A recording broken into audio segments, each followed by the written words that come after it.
You spend years chasing something you thought would complete you, and one day you just leave it. I'm falling in love. Oh no, I'm falling in love. Hi, I am Rishita. You might already know me, or maybe this is the first time we are meeting. Either way, I'm glad you're here. Here is a little context about me. I am 20 years old, currently studying in an online college, and left my flight attendant job a while ago. Today, I want to speak to you the way I speak to my closest friends, like a voice note at 2 am. I told everybody I was fine, that I didn't miss flying after leaving the job, that I didn't miss the uniform. I said I was happy to be finally home. And maybe I believed it for a while. I felt happy and free and especially at peace. But here's the truth, I gaslighted. Not anyone else, but myself. After a few months, it was different. Some days I felt free, some days I felt stuck. I did not even know what I felt anymore. I guess the right word is numb. I do not miss flying at Indigo. I seriously don't, but I also feel like something is missing. And that is what has been messing with my head lately. People romanticize the job, the travel, the glamour. But behind the pretty pictures, I was barely sleeping. I would go on days on 3 hours of sleep. My meals were mostly skipped, not because I wanted to lose weight or something, but because I did not have time to eat. I would fly, smile, serve, smile again, and sometimes I forgot I existed. I didn't leave the job because I hated flying. This job has given me so many things which I am grateful for.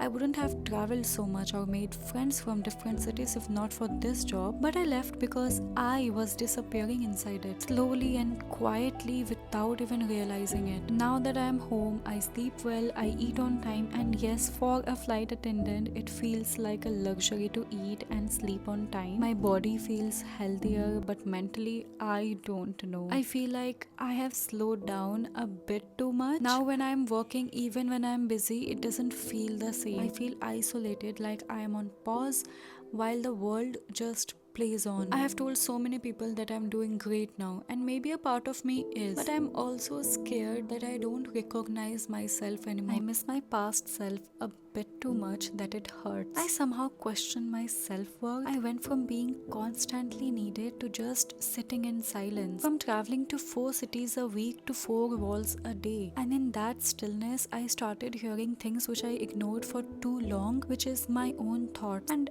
I have heard somebody say that your mind is the only place you visit so many times. Why not make it a good place? It's weird. I don't miss my job, but I do miss not having to figure everything out alone. I miss the noise that used to distract me from myself.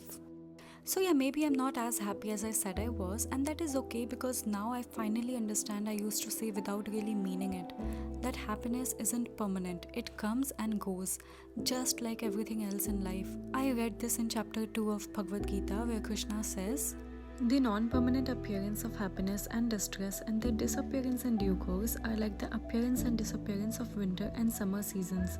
They arise from sense perception.